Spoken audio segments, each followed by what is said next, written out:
tradicional e de autor, contamos con Xosé Luís Rivas e Baldomero Iglesias, o que é o mesmo, Mini e Mero. Ambos son músicos, poetas, mestres e grandes investigadores do folclore e da cultura tradicional galega. Son membros históricos de Fuxan os Ventos e na actualidade componentes de Aquenlla, agrupación musical que naceu, cito as súas propias palabras, como suma de vontades e un xeito específico de facer cultura galega, especialmente a canción. Como podedes ver, pues, tamén van a actuar. Deixo xa con eles. Moitas grazas.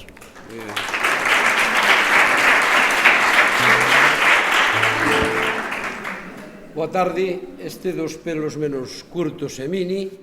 Eu son Mero, levamos desde que éramos rapaces, pois xuntos por razón de estudio e tamén de distintas aficións.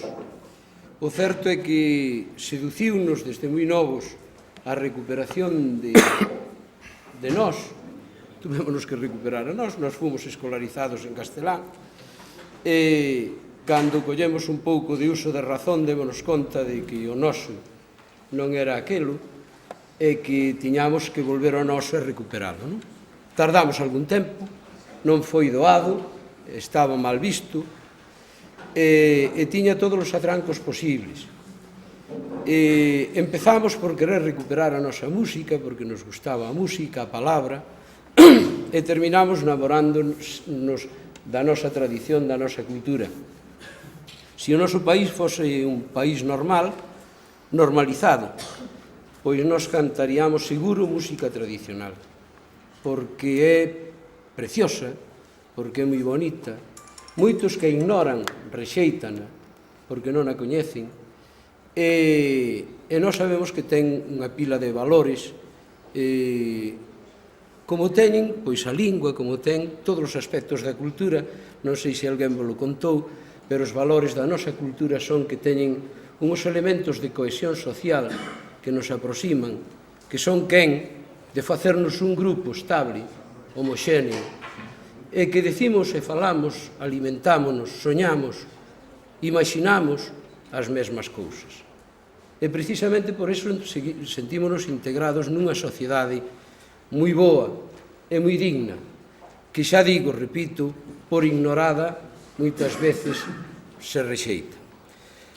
Na música tradicional imos vos falar de peciñas, xuguetiños pequenos, que se utilizan pois para expresar os sentimentos.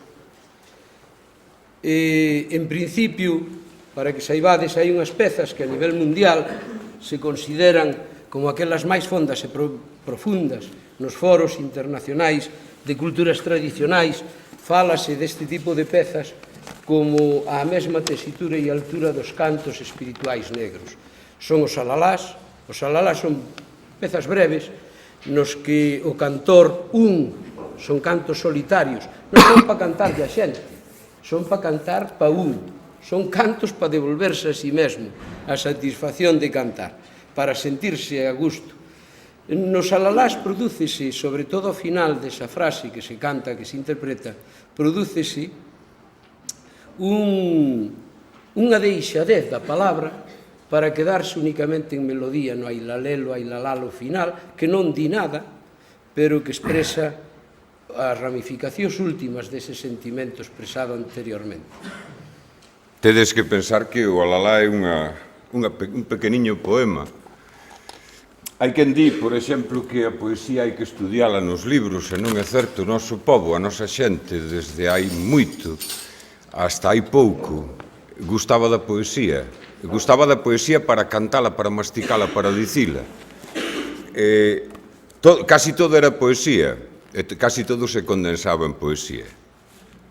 Unha gabanza que unha moza fai ao seu mozo ou ao seu home podíase condensar nesto.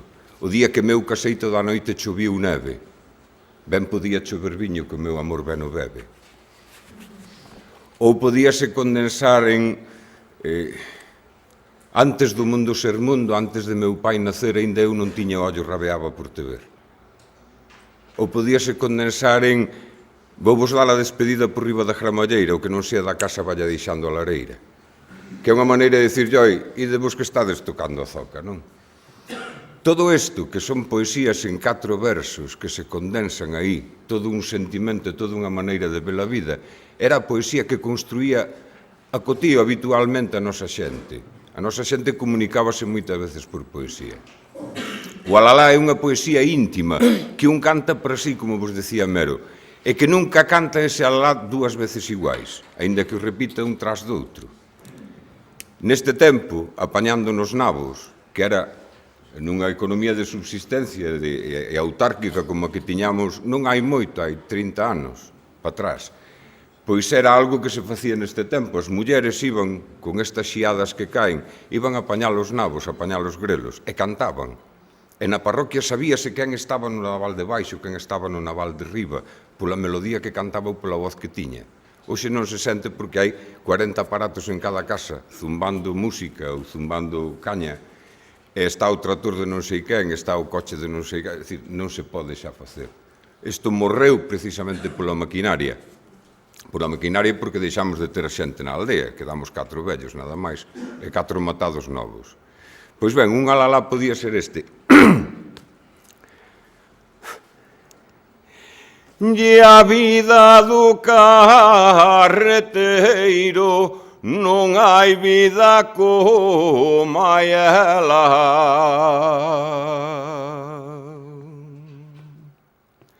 Todo día de carreto e de noite na taberna, ai lalelo, ai lalelo, ai lalelo, ai lalala.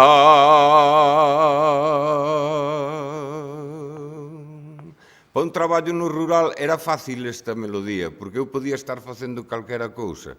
Podía estar arando. Entonces levando o timón do arado, levando o arado. E podía nun momento unha vaca botarse do suco. Podía calar coa melodía, botarlle un pecado á vaca e seguir cantando.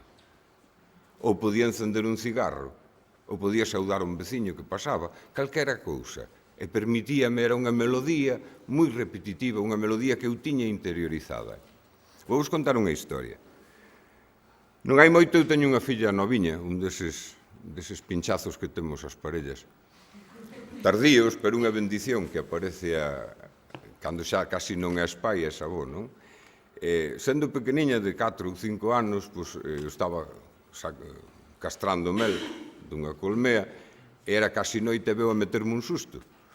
E eu estaba cantando para min. E quedou asombrada. E dixo, papá, por que estás cantando se non te oi ninguén? É como se a xente tuvese que cantar para que a oísen. Non, a xente canta porque expresa. É unha linguaxe que nos coutaron, que lle coutaron a maior parte da poboación. Non? O cantar é unha maneira de expresar o que levas dentro. Cantes o que cantes, porque vas cantar con diferentes sentimentos, dependendo do estado de ánimo que teñes. Outro alalá. E miro pa chuleta.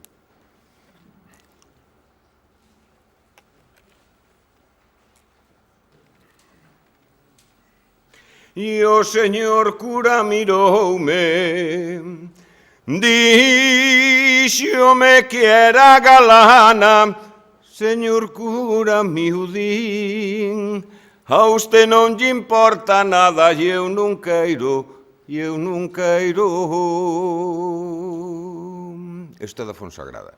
Como vedes, ten xa aspectos limítrofes que teñen que ver cos alalás asturianos, cos alalás vaqueiros realmente. O alalá é a melodía máis perdida e era a melodía máis abundante que existía neste país. Son cantos lentos de amor ou de xenreira, fundamentalmente expresan eses dous sentimentos contradictorios, non? Son pezas moi bonitas, quedan moi poucas que